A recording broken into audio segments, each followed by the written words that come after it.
저는 강원도에서 농사를 지으며 사는 60대 여성입니다. 올해는 과연 농사가 잘 될지 벌써부터 궁금하네요. 그래도 막내 아들과 며느리랑 같이 하는 농사라서 예전보다 마음이 아주 편합니다. 예전에는 저 혼자 모든 밭일을 해야 해서 너무 힘들었거든요. 혼자서 농사 짓다 허리가 나가기도 하고 무릎과 발목은 아직도 성하지 않아요. 농사에선 몸이 자산이라 많이 힘들었답니다. 오늘 제가 제보할 사연은 장남 부부와 있었던 일인데요. 제가 그렇게 혼자 열심히 죽어라 일하며 키운 장남과 과연 어떤 일이 있었는지 궁금하시죠? 바로 시작하겠습니다. 저도 처음부터 아이들을 혼자 키운 것은 아니에요. 강원도 산골짜기가 고향이고 지금도 거기서 살고 있는데요. 저와 남편은 어른들 중매로 결혼하게 되었습니다. 비록 중매로 만났지만 남편과 저는 금술이 참 좋았어요. 또래 남자들에 비해 다정하고 세심한 남편은 항상 저를 챙겨주었습니다. 아이도 그래서 셋이나 낳았어요. 장남, 딸, 막내 아들 이렇게 3남매를 낳았죠. 아이들을 키우며 남편하고 농사를 지으며 살 때가 아직도 그립습니다. 고구마와 감자 그리고 각종 채소를 밭에 키웠었는데 그걸 새벽 시장에 나가서 팔곤 했습니다. 3남매를 키우는 저를 안쓰럽게 여긴 남편은 주로 혼자 새벽 시장에 나갔어요. 힘들고 고된 일은 본인이 할 테니 저는 최대한 쉬라고 했었거든요. 주변에서도 이런 남편 없다고 우리 부부를 부러워하기도 했습니다. 제가 친정아빠는 어렸을 때 돌아가셨고 친정엄마도 결혼하고 금방 돌아가셔서 남편에게 의지를 많이 했었거든요. 남편도 시아버지가 고등학생 때 돌아가셔서 아버지의 부재에 민감했거든요. 아이들에게 항상 최선을 다했습니다. 그래서 남편과 저는 아이들을 열심히 키우며 항상 즐겁게 지내려고 노력했어요. 그러던 어느 날이었습니다. 창석이 엄마! 창석이 엄마! 아휴, 어떡해. 빨리 일어나. 아휴, 어쩌면 좋아.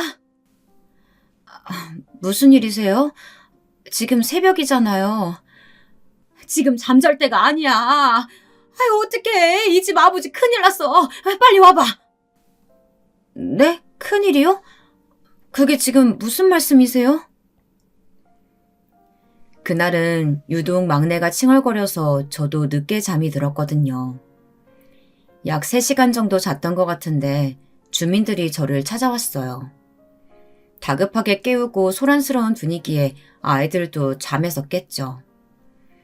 그런데 새벽 시장에 나간 남편에게 큰일이 났다는 말을 들었습니다.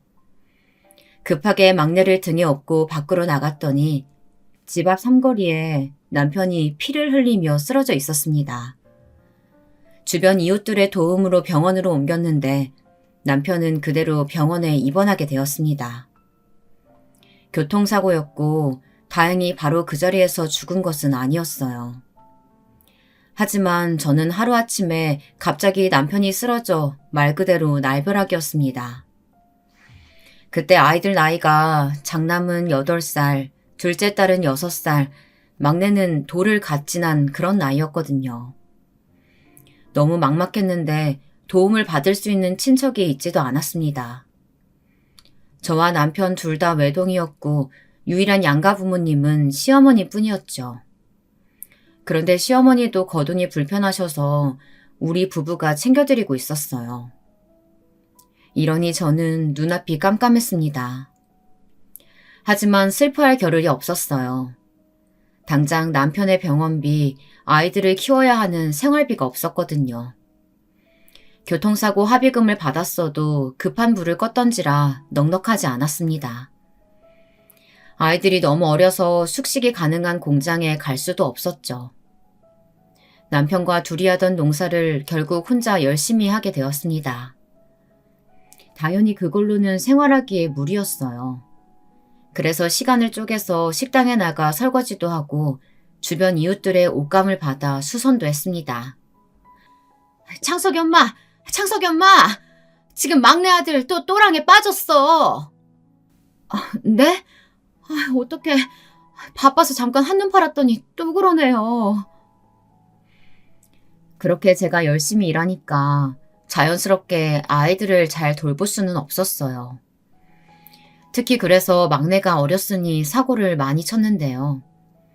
그래도 장남과 둘째 딸은 어릴 때 저와 남편이 많이 신경을 썼었거든요. 그런데 막내는 돌쟁이 때 남편이 병원에 입원을 해서 상대적으로 관심을 덜 받았습니다. 그 과정에서 그래서 막내의 발달이 많이 늦어졌어요. 보통 위에 형제가 있으면 말이 빠르다고 하잖아요. 막내는 위에 형과 누나가 있는데도 말이 느렸습니다. 말만 느린 게 아니고 한눈 팔면 또랑에 빠져 있고 혼자 넘어져서 울고 있었어요. 그런 막내를 저 대신 돌보느라 둘째 딸이 고생을 많이 했습니다. 엄마, 아빠 보러 병원 다녀와. 내가 막내 밥 챙기고 같이 시간 되면 나물도 다듬고 있을게. 걱정하지 말고 편하게 갔다 와. 고마워. 그럼 오빠 집에 오면 엄마가 식탁 위에 밥 차려놨으니까 먹으라고 해. 엄마 아빠 병원 갔다가 할머니 보고 올게. 막내 어디 가서 사고 못 치게 잘 보고 있어. 알았지? 아이들을 키우며 열 손가락 안 아픈 자식이 없지만 유독 딸한테 미안한 마음이 컸어요. 본인도 어리면서 막내를 챙기느라 바빴거든요. 장남도 무뚝뚝한 성격이라서 막내가 둘째를 더 좋아했거든요. 그래도 우리 장남 덕분에 뿌듯했던 날도 수도 없이 많습니다. 어머니, 창석이가 성적이 매우 좋아서 고등학교는 더 큰 도시로 보내는 게 좋을 것 같아요. 내성적이고 혼자 있는 걸 좋아하는데 오히려 그런 애들이 타지에서 적응도 잘하는 것 같더라고요. 장남은 공부를 매우 잘했어요. 특히 중학교에 가서는 월등하게 높은 점수를 받았죠. 덕분에 학교에 상담하러 가면 선생님께서 고등학교는 멀리 보내라고 할 정도였어요. 우리 마을은 강원도 시골이라서 제대로 된 교육을 받을 수 없었으니까요. 저도 마음 같아서는 당연히 그러고 싶었습니다. 그런데 그럴 수가 없었어요. 당장 남편이 입원한 병원비도 내기 빠듯한 형편이었거든요. 아무리 죽어라 이래도 돈이 모이질 않았습니다. 잠을 자지 않고 남의 집에 가서 청소하고 빨래를 해도 겨우 병원비를 내고 아이들을 굶기지 않을 정도였어요. 가끔 너무 돈이 없을 때는 밥을 살 돈도 없었습니다. 그럴 때는 밭에 있는 고구마를 캐서 먹이곤 했죠. 결국 장남은 고등학교도 마을에 있는 곳으로 가게 되었어요. 아들, 엄마가 미안해. 그래도 대학은 원하는 곳에 꼭 가. 알겠지? 공부하는데 못해주는 게 많아서 너무 미안해. 어쩔 수 없죠. 우리 집 환경이 이런 걸 어떡하겠어요. 괜찮아요. 제가 공부해서 집안 먹여 살릴게요. 장남은 고등학교 올라가서 공부를 더 열심히 했습니다.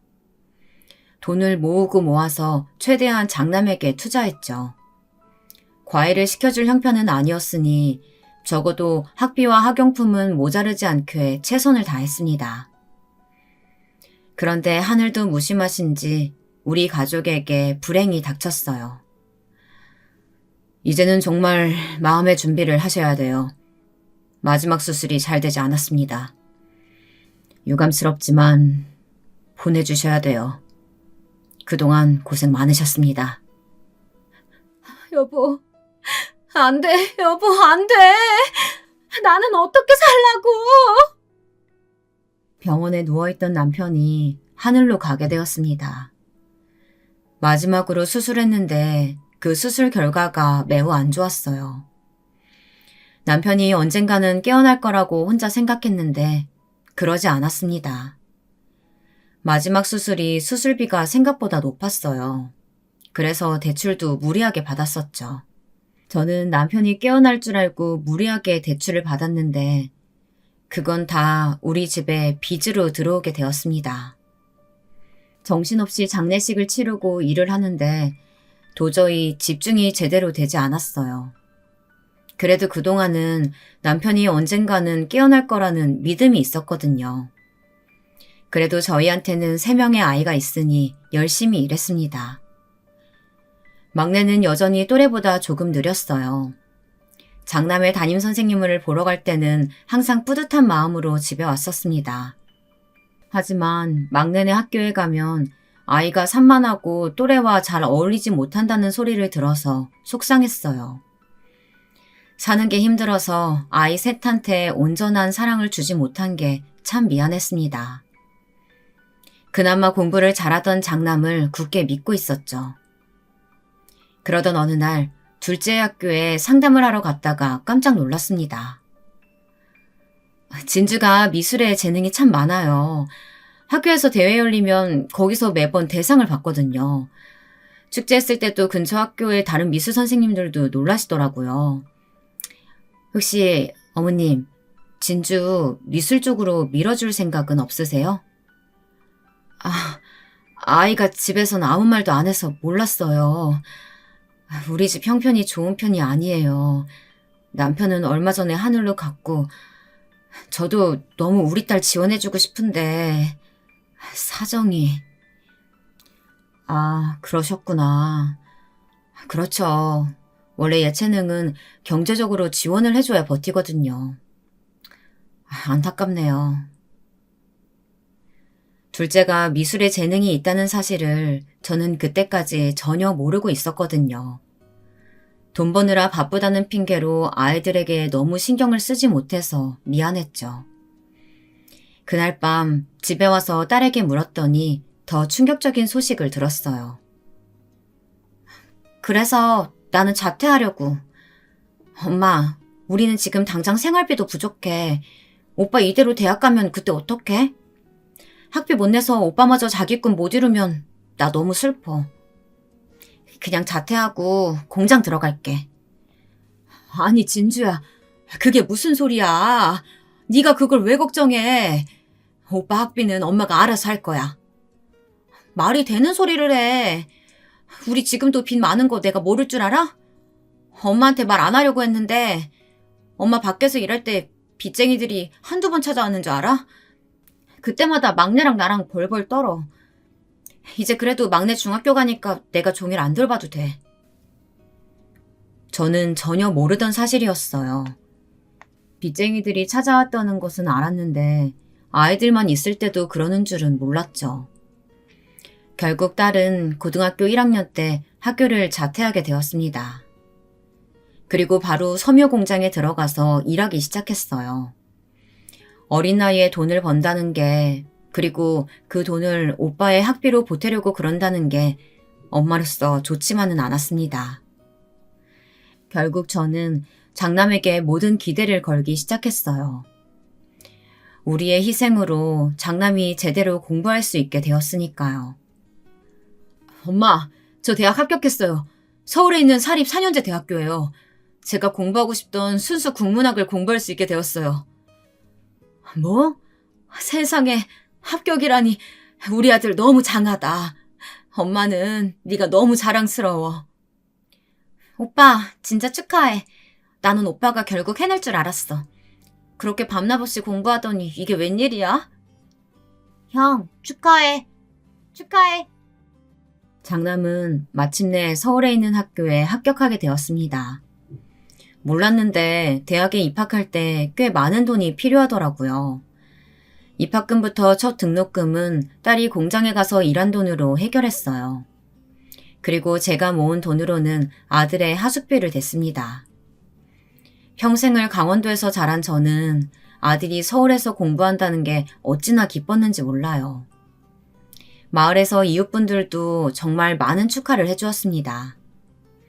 이렇게 자랑스러운 아들이라니 하늘에서 남편도 분명 기뻐했을 거예요. 그런데 그 기쁨도 오래가지는 못했어요. 왜냐하면 장남의 얼굴을 제대로 볼 수가 없었거든요. 그때는 지금처럼 핸드폰이 발달된 상황도 아니어서 하염없이 장남의 연락을 기다리곤 했죠. 엄마, 저 이번 방학 때는 못 가요. 여기서 과외하면서 돈 벌려고요. 그래야 다음 학기 하숙비를 낼 수가 있어요. 아, 그래? 알겠다. 그래도 시간 나면 꼭 한번 들려줘. 동생들도 보고 싶어 해. 저도 당연히 보고 싶어요. 시간이 없는 게 속상하죠. 제 소식 들려주세요. 그럼 이만 끊을게요. 공부하러 가야 돼요. 서울로 대학을 간 장남은 연락은커녕 얼굴도 제대로 볼 수가 없었습니다. 저는 그런 아들이 걱정되기도 하고 또 얼굴이 너무 보고 싶더라고요. 마침 막내도 형이 그립다고 자주 말했습니다. 그래서 언제 한 번은 막내의 손을 잡고 서울에 간 적이 있어요. 장남에게 연락을 먼저 하고 가고 싶었는데 연락 두절이라 결국 아무 연락도 하지 못했죠. 사실 연락 두절이라 걱정되어 간 것도 있거든요. 남편이 하늘로 간 이후 연락이 잘 되지 않으면 제가 너무 불안했어요. 가족을 한 명이라도 더 잃을 수는 없다고 생각했습니다. 그렇게 시골에서 막내의 손을 잡고 겨우 아들의 학교로 갔습니다. 예전 기억을 더듬어서 아들의 하숙집으로 갔는데 뜻밖의 소식을 듣게 되었어요. 아, 그 학생이요? 저번 학기에 나갔는데 지금 여기 없어요. 네? 그게 무슨 소리예요? 우리 아들은 그럼 어디 있어요? 나갈 때 들어보니까 바로 옆 건물에서 자취한다고 하던데요? 가봐요. 너무 놀라서 사색이 된 채로 옆 건물에 가서 수소문을 해보니 글쎄 아들이 여자랑 동거하고 있더라고요. 나중에 알고 보니 같은 과 학생이었어요. 여자친구였죠. 엄마, 아무 연락도 없이 이렇게 찾아오면 어떡해요. 깜짝이야. 엄마는 네가 보고 싶어서 아무 연락도 안 되니까 걱정되잖니. 근데 동거하고 있었어? 형, 보고 싶었어. 그렇게 됐어요. 여자친구고 지금 같이 학교 다니고 있어요. 인사해, 우리 엄마야. 안녕하세요. 그리고 바로 저 때의 여자친구가 제 첫 며느리가 되었습니다. 저에게 이런 방구 없이 동거하던 장남은 졸업하고 바로 결혼하게 되었어요.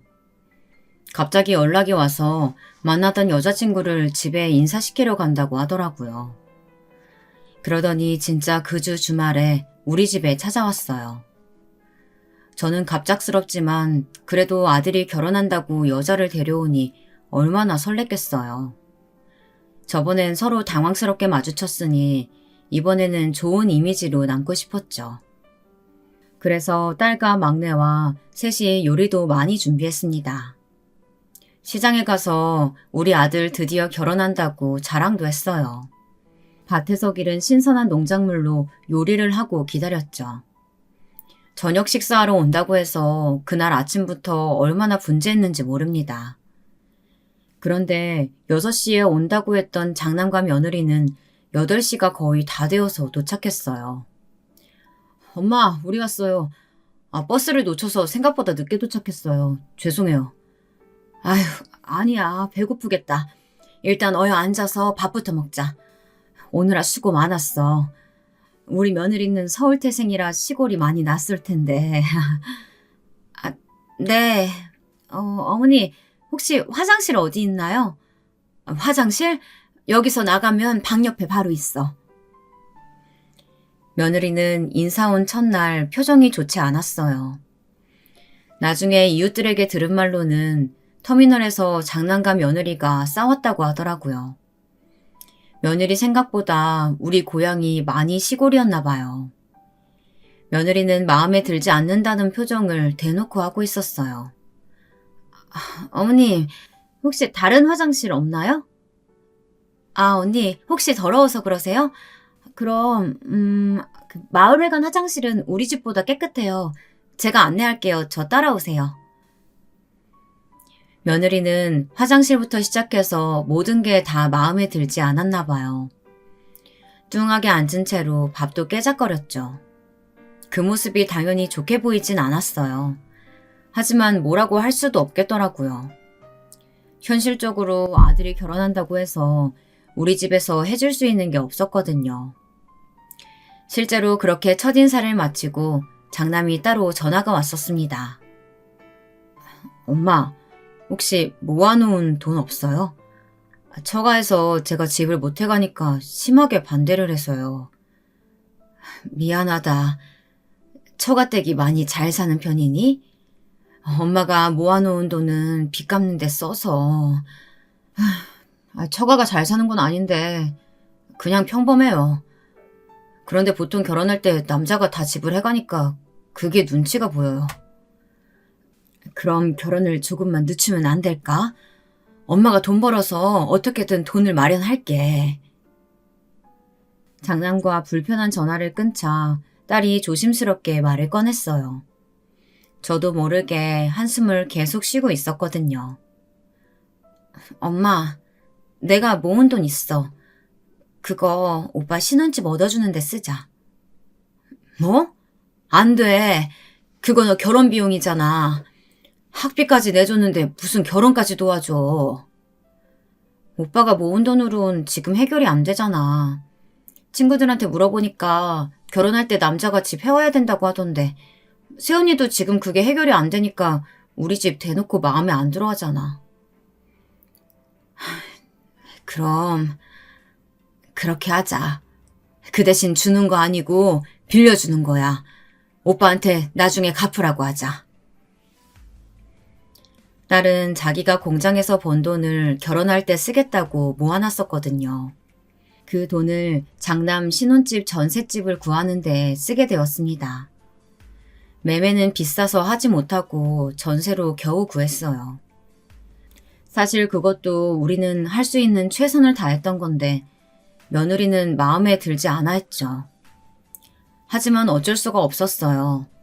여기에 대한 불만은 상견례 자리에서도 나왔습니다. 서울에서 상견례를 해서 아침부터 강원도에서 서울까지 가느라 힘들었어요. 그런데 사돈께서 계속 돈 얘기를 꺼내셔서 마음이 불편했습니다. 뭐 애들이 서로 좋다니까 결혼은 시켜야죠. 학생 때부터 서로 그렇게 좋아했으니.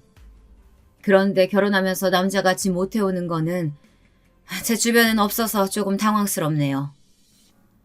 죄송해요. 우리가 형편이 좋지가 않아서. 어쩔 수 없죠. 엄마 그만해. 그건 나랑 얘기 끝났잖아.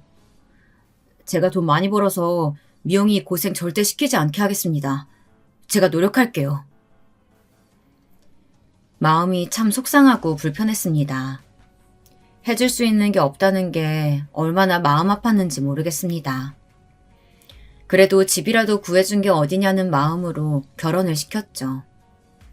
결혼식은 서울에서 열렸습니다.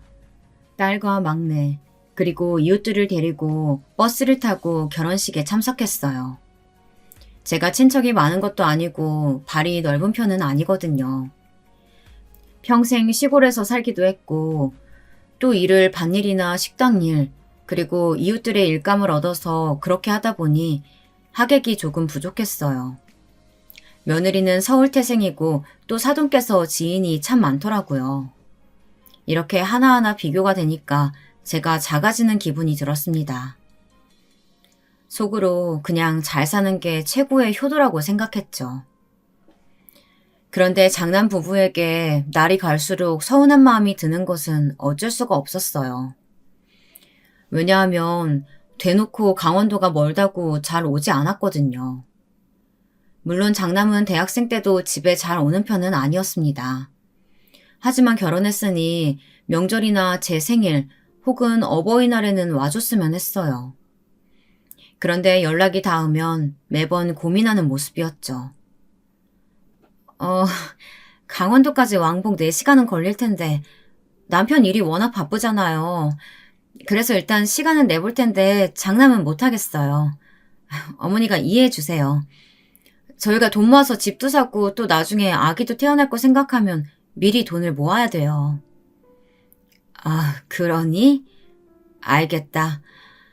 그래도 명절이라 하루는 얼굴 보고 싶었어. 딸하고 막내도 창석이 얼굴 잊어버렸다고 할 정도라. 이해는 해요. 저희도 마음이 불편하지만 이게 마음처럼 쉽게 가지는 못하네요. 속상해도 돈을 벌려고 그런다는데 어떤 부모가 오라고 하겠어요. 또 실제로 가까운 거리는 아니니까 더 그랬죠. 그리고 저 때는 아직 딸이 결혼 전이었는데 사실 딸과 며느리는 그렇게 사이가 좋은 편은 아니었습니다. 며느리가 대놓고 쌀쌀맞거나 그러진 않는데 은근히 눈치를 주고 표정 관리를 못하는 편이었거든요.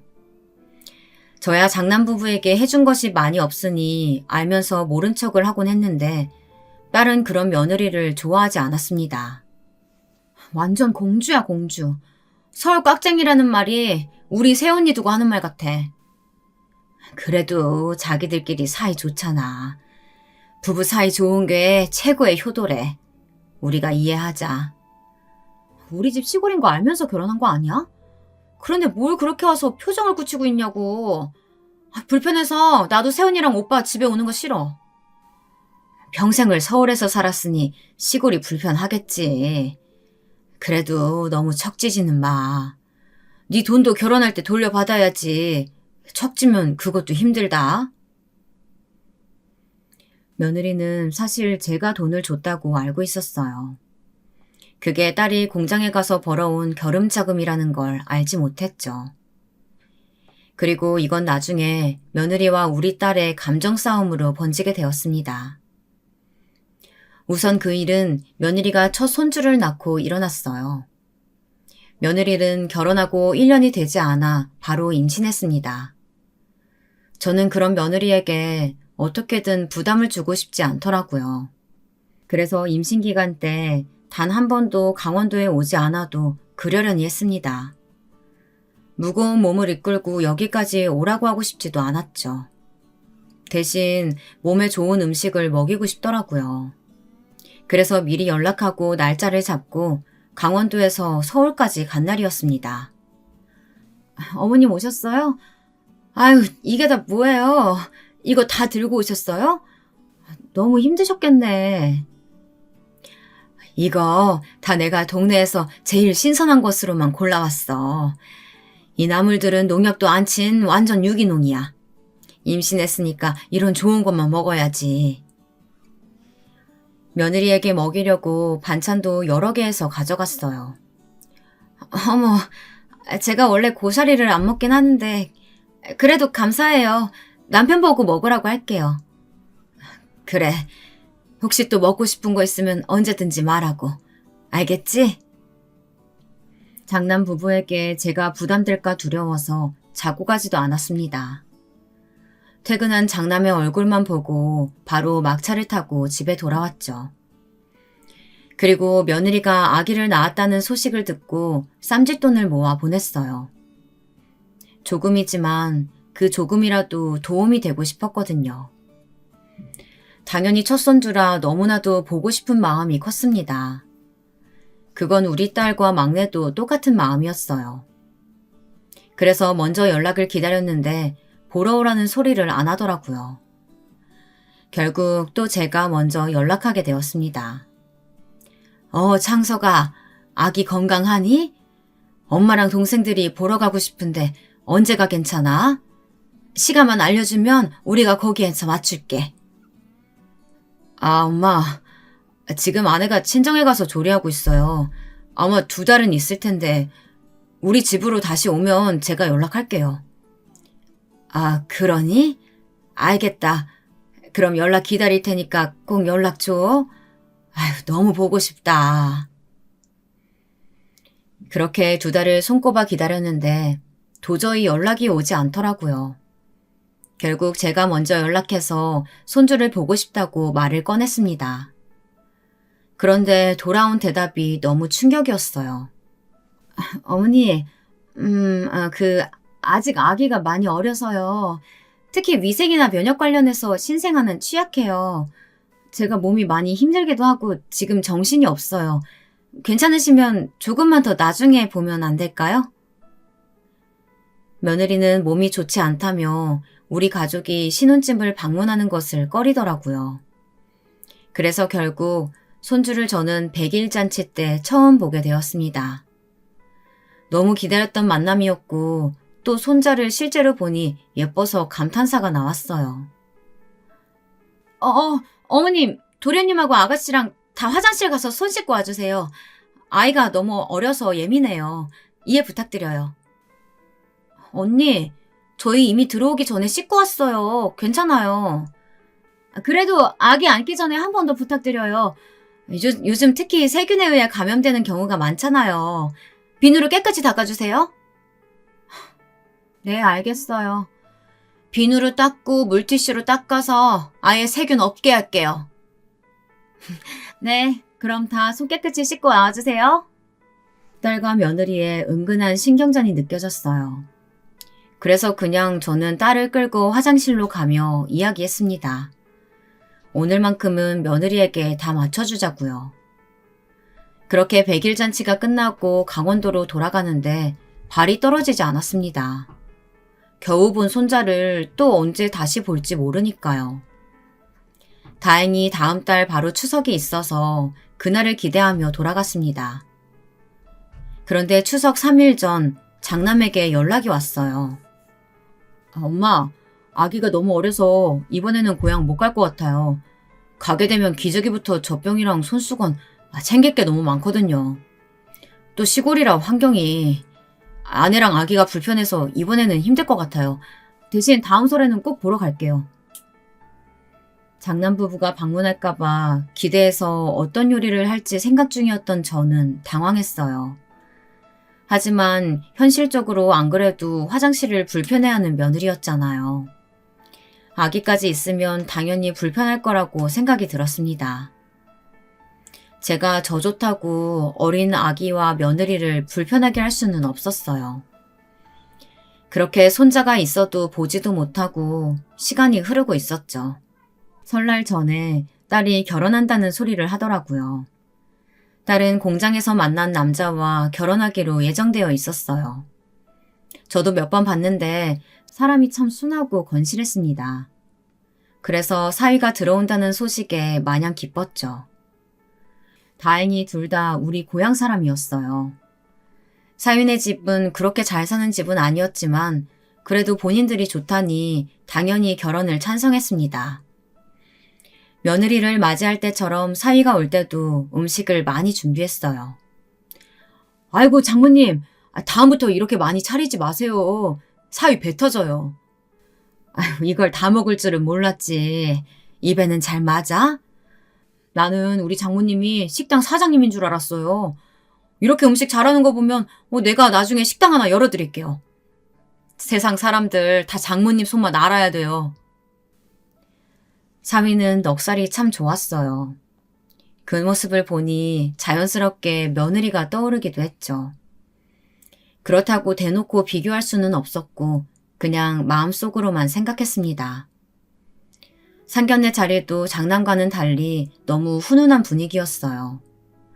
사돈댁도 좋은 분들이셨고 애초에 마을 사람이라 경계도 덜했죠. 다만 그쪽도 집안 형편이 좋지는 않아서 집을 당장 마련하기가 힘들었어요. 그때 제 머릿속에 장남에게 빌려준 딸의 결혼 자금이 떠올랐습니다. 그래서 생각난 김에 아들에게 전화를 걸었어요. 그러니까 그 돈을 이제 돌려줘. 이번에 결혼할 때 보태서 집 구해야 될 것 같다. 알겠지? 며느리한텐 네가 말 잘 전해주고. 엄마, 아무리 그래도 너무 이렇게 갑자기 말씀하시면 우리는 어떡해요. 저 지금 아기도 태어나서 안 그래도 빠듯한데. 이걸 어쩌지. 네 마음도 알겠는데 일단 그게 빌려준 돈이잖니. 지금 며느리는 그 돈의 실체를 모르는 거지? 그럼 내가 말할까? 아니에요. 제가 말해서 이번 달 안으로 꼭 드릴게요. 그리고 바빠서 시골 못 가요.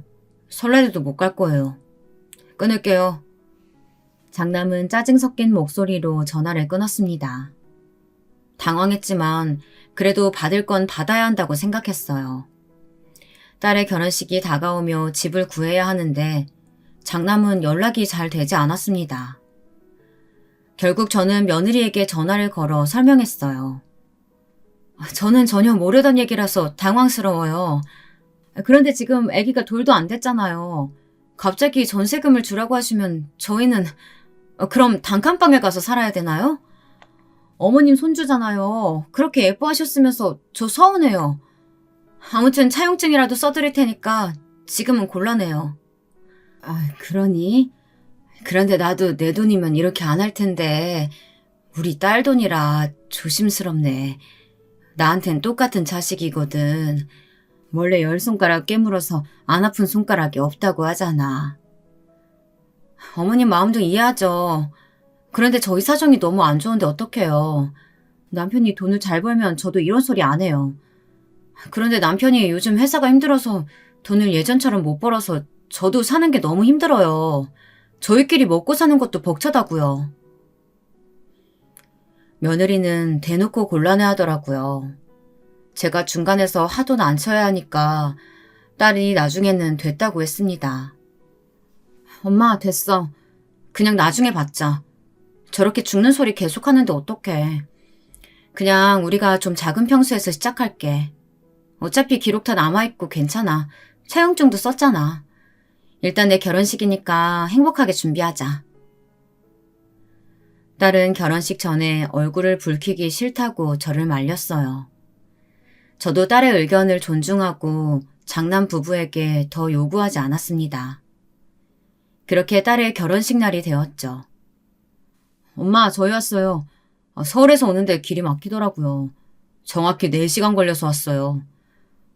그래. 고생 많았어. 손자는 안 데리고 왔구나. 이렇게 먼 거리는 아기가 힘들어해요. 아가씨 결혼식이 아니었으면 저도 오기 힘들었을 거예요. 아기가 어리니까 아무래도 조금 클 때까지는 시골 방문은 힘들어요, 어머니. 그래. 그래도 가족이 이렇게 다 모이는 게 쉬운 일은 아닌데. 엄마 아기 보고 싶으시면 서울로 오세요. 오셔서 언제 한번 자고 가셔요. 그럼 됐죠? 서운했지만 나중에라도 와서 자고 가라는 말에 마음이 또 풀렸습니다. 그렇게 딸도 결혼하고 나가게 되었죠. 제 곁에 남은 건 막내 아들 뿐이었습니다. 제가 막내 아들이 어릴 때 느리다고 했었잖아요. 그래서 사실 커서 뭐가 될까 제일 걱정이었어요. 공부를 잘하는 장남과 야무진 딸에 비하면 막내는 어느라고 느린 아이였으니까요. 그런데 웬걸 막내에게 천부적인 재능이 있었습니다.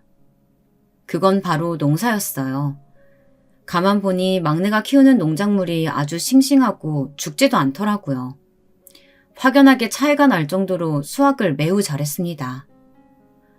아이고, 막내가 농사를 잘하네. 우리 밭에도 와서 좀 도와줘. 이웃들이 나서서 우리 막내를 탐할 정도로 일을 잘했어요. 그래서 막내가 농사를 본격적으로 시작하며 저도 예전처럼 경제적으로 어렵지는 않게 되었습니다. 이렇게 시간이 흐르고 어느 날이었습니다. 딸은 결혼과 동시에 임신해서 아들을 낳았어요. 장남 부부와 달리 딸 부부는 저를 많이 찾아왔어요. 당연히 거리가 가까우니 제가 많이 가기도 했죠. 어머님이 해주시는 요리가 세상에서 제일 맛있어요. 어느 식당에 가도 이런 맛 찾기 힘들던데. 정말 대단하세요. 우리 정은이도 외할머니 요리 맛 보면 어디 가서 만족 못할걸요? 맛있게 먹어줘서 고마운데 말까지 이쁘게 하네. 정서방, 항상 우리 딸 예쁘게 챙겨줘서 고마워. 고맙긴요. 제가 더 감사하죠. 이런 귀한 딸 낳아주시고 또 우리 아들까지 이렇게 잘 봐주시는데. 제가 더 잘할게요. 사위는 말을 참 이쁘게 했어요. 그래서 저도 사람이니까 당연히 더 잘해주고 싶었죠. 둘 다 공장에서 일하니까 아이를 돌보는 게 힘들었거든요. 딸은 아이를 낳고도 돈은 모을수록 좋다고 계속 공장에 나갔습니다. 그래서 제가 대신 손자를 돌봐주었어요. 아이가 또래와 비교해서 많이 순한 편이라 쉽기도 했고 적적했는데 잘된 일이었죠. 그렇게 손자들이 커가면서 막내도 결혼하게 되었습니다. 동네에 있던 미용실 직원과 결혼했습니다. 워낙 싹싹한 아가씨라 많은 주민들의 며느리감이었죠. 그런 아가씨가 제 며느리가 된다니 너무 기뻤어요. 워낙 집에 오지 않아 얼굴을 까먹을 지경이었던 장남 부부가 막내 결혼식에 참석하러 온 날이었습니다. 그럼 지금 정훈이는 어머님이 봐주시는 거예요? 아까 보니까 방 안에 장난감도 되게 많더라고요. 사위랑 딸이 워낙 바쁘니까 내가 대신 봐줘야지. 아이가 순하고 예민하지 않아서 나도 편해. 며느리는 제가 딸의 아들을 돌봐준다는 소리를 듣더니 그 뒤로 시골을 자주 찾아오기 시작했어요. 그때 첫째 손자의 나이가 7살이었거든요. 본인과 남편은 바쁘니 하루 이틀 봐달라는 부탁에 처음에는 당연히 흔쾌히 받아들였습니다. 어머님, 우리 휘종이는 서울애라서 위생에 예민해요. 아시죠? 제가 휘종이가 쓰는 비누랑 샴푸 가져왔어요. 꼭 이걸로 씻겨주세요. 그럼 저는 바빠서 가볼게요. 부탁드려요. 휘종아, 할머니 말씀 잘 듣고 있어? 며느리는 항상 아이를 맡기러 오면 딱 5분 만에 되돌아가곤 했습니다. 아이를 낳았을 때는 제가 그렇게 보고 싶다고 해도 보여주지 않더니 아이가 크고 보기 힘드니까 저에게 맡기는 거라고 딸은 말했어요. 그래도 저는 막내까지 결혼해서 나갔으니 외로웠는데 잘됐다 싶었죠. 사실 장남의 아들은 딸의 아들과 달리 매우 유별났어요. 며느리 성격을 닮았는지 어찌나 까칠했는지 모릅니다. 할머니, 나 이거 해줘. 나 이거. 아니야, 정훈이보다 내가 더 먼저야. 자기밖에 모르는 손자를 보며 도대체 어떻게 키웠길래 저러나 싶었죠. 그래도 사랑을 많이 주려고 노력했어요. 며느리와 장남은 저에게 장손을 맡기는 경우가 점점 많아졌습니다. 제가 아무리 외로움을 타도 아이 둘을 동시에 보는 것은 힘들었어요. 그래도 이렇게 봐주면 나중에 손자들이 저를 찾는 날이 많을 거라고 생각하며 버텼습니다. 와중에 막내 아들이 결혼해서 농사를 짓는 게 생각보다 매우 잘 되기 시작했어요. 저는 나이가 있어서 잘 모르지만 인터넷을 통해 팔기도 하고 직접 시장에서 팔기도 했죠. 엄마, 이거 용돈으로 써요. 아이고, 용돈이라고 하기엔 돈이 너무 많은데? 아이고, 아들 고마워. 막내는 농사로 번 돈을 저에게 많이 가져다 주었어요. 저는 그 돈을 어차피 쓸 곳도 없어서 딸에게 주게 되었죠. 딸이 장남에게 준 전세금을 받지 못해 작은 평수의 아파트에서 사는 것이 안쓰러웠거든요. 딸도 고맙게 받았고 딸과 막내가 둘 다 같은 동네에 사니까 자연스럽게 교류가 많았어요. 그러면서 우리끼리 행복하게 잘 지내고 있는데 어느 날 또 며느리가 손자를 맡기러 왔던 날이었습니다. 그날은 마침 딸의 이삿날이었어요. 아가씨, 이사가요? 어디로 가세요? 언니, 저 큰 평수로 이사가요. 막내가 돈 많이 벌어서 도움을 좀 받았어요. 도움이요? 서방님이 아가씨한테 경제적으로 도움을 줘요? 딸이 기분 좋아서 한 말에 며느리가 기분이 상하게 되었습니다. 그리고 며느리는 대놓고 우리에게 섭섭함을 표현했어요. 아니, 우리 형편 안 좋은 거 뻔히 아시잖아요. 어떻게 그래도 그렇지 저희한테는 도움을 안 주실 수가 있으세요? 어머 언니, 무슨 섭섭한 소리라고 그래요. 이거 다 우리가 막내 밭에 가서 농사 도와주고 엄마가 우리 자식들 봐주니까 수고비로 주고 그런 개념이에요. 서울에 떨어져 사는 장남 부부는요? 서방님도 너무하세요. 형한테는 주고 싶지 않았어요? 오해하지 마세요, 형수님. 아니에요. 막내한테 왜 그러세요? 사람 착하다고 그렇게 윽박지르듯 말하면 안 되는 거죠. 결국 싸움으로 번진 광경을 보고 저는 달려들어 말리게 되었습니다. 그만해라. 아이고, 내 잘못이다, 내 잘못이야. 다들 그만해! 제가 소리치자 겨우 자식들은 싸움을 멈췄습니다.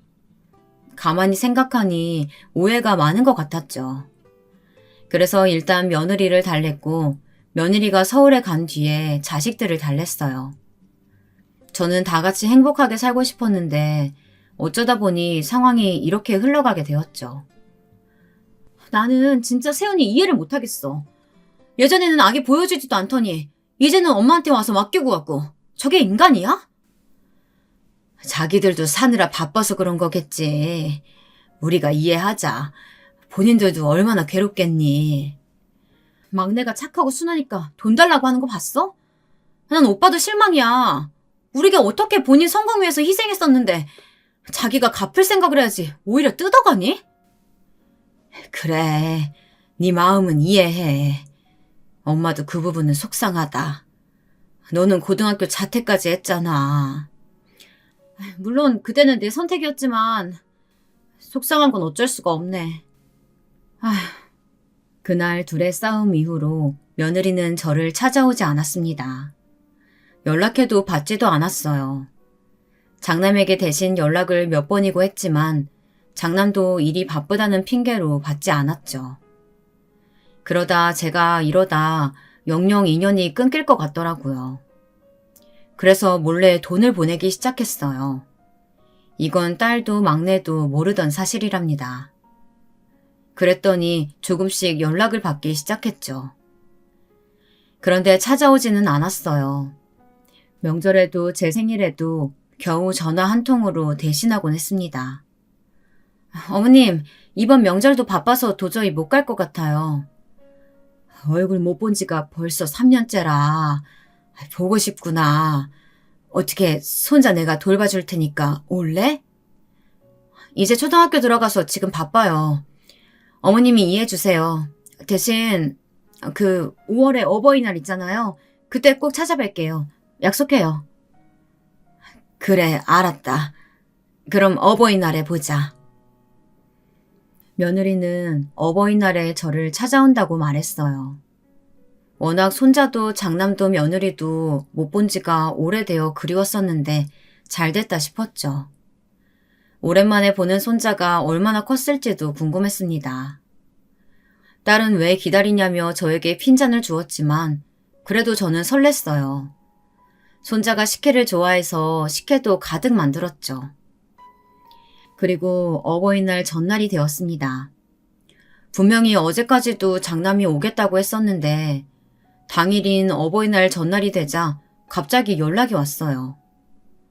엄마, 우리 지금 오늘 못 갈 것 같아요.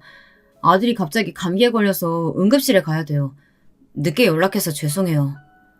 뭐? 알겠다. 아니 근데 심각하니? 요즘 감기가 그렇게 독하다던데 무슨 일이야?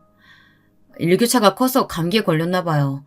아들은 우리가 챙길 테니까 걱정하지 마세요. 알겠어.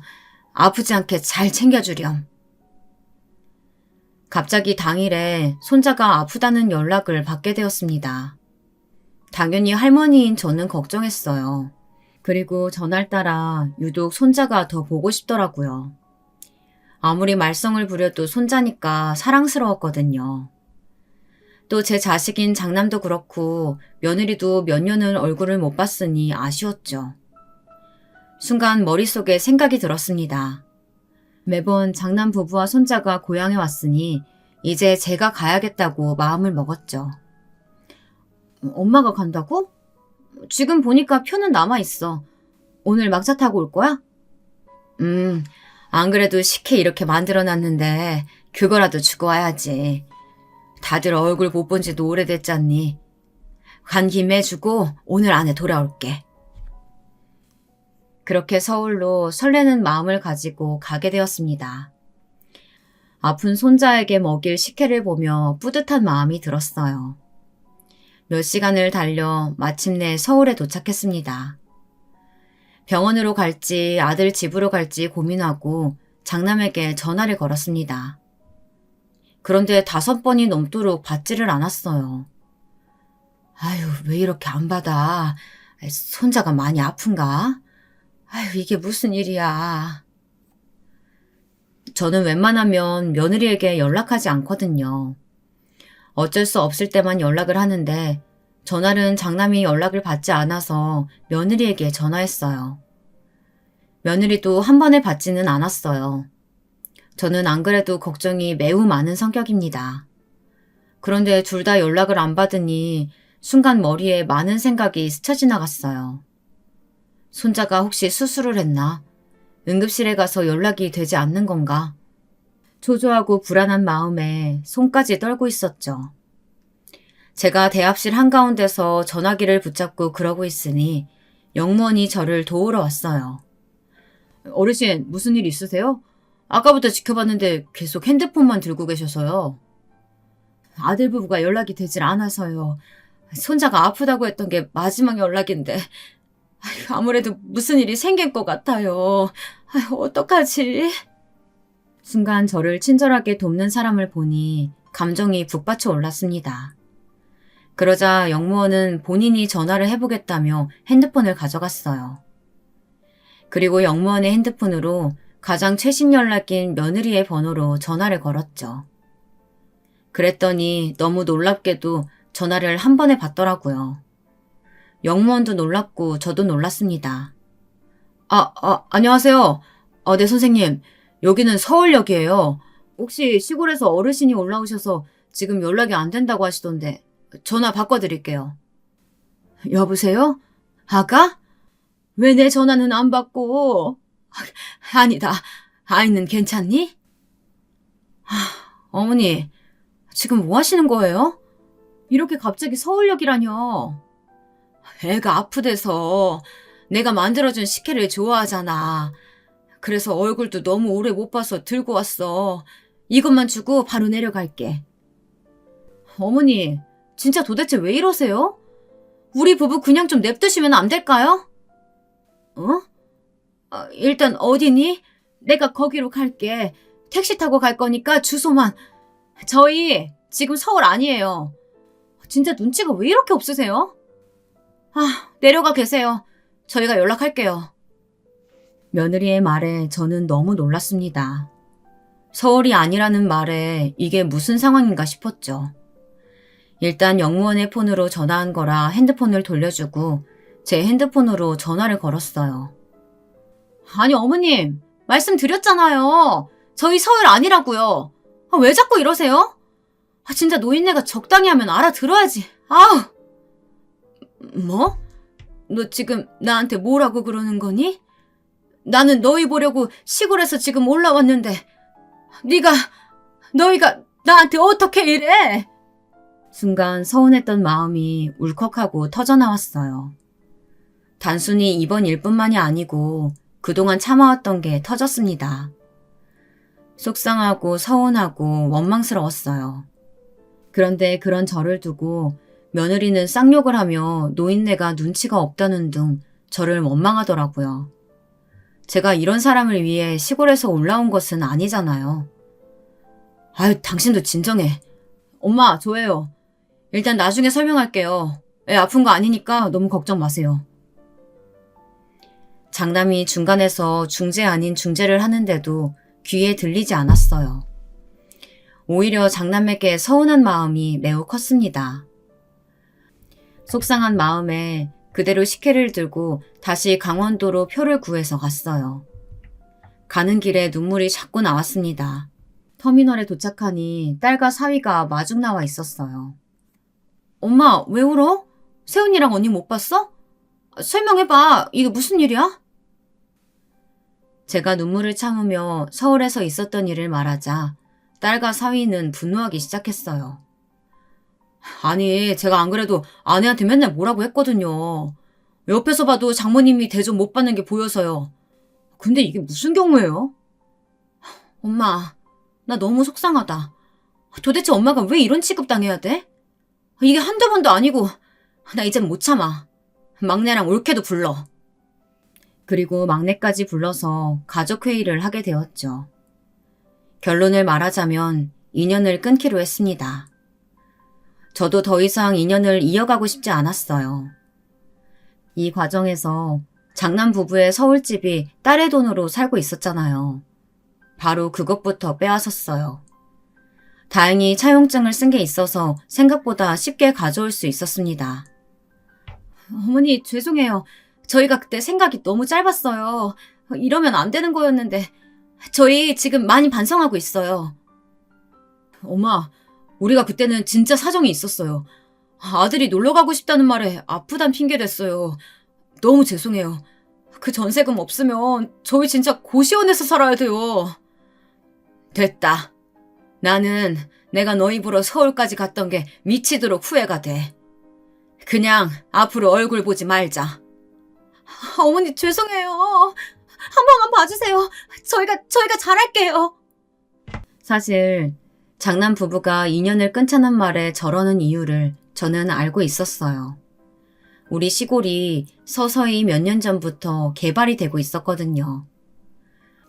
콩고물이 떨어지는 게 없으니 당연히 저렇게 나온 거겠죠. 하지만 저는 그동안 서운했던 감정이 금방 사라지진 않더라고요. 그래서 지금 전화를 이후로는 며느리와 장남이 찾아와도 얼굴을 보고 있지 않습니다. 그렇게 보고 싶다고 할 때는 오지도 않더니 제가 연을 끊겠다니까 찾아오더라고요. 그 모습을 보고 더 정이 떨어졌습니다. 지금은 딸과 막내 부부하고만 교류하고 살고 있어요. 지금이 훨씬 편안하고 안정된 생활을 하고 있습니다. 여기까지가 제가 준비한 사연인데요. 여러분은 어떻게 들으셨어요? 시골에서 살다 보니 무료한 일상이 대부분이거든요. 그런데 이런 일이 생겨서 한동안 마을에서 화제거리였어요. 여러분도 재밌게 들으셨으면 좋겠습니다. 저는 그럼 이만 여기서 줄일게요. 제 사연 들어주셔서 진심으로 감사합니다. 여러분, 행복한 날들 보내세요.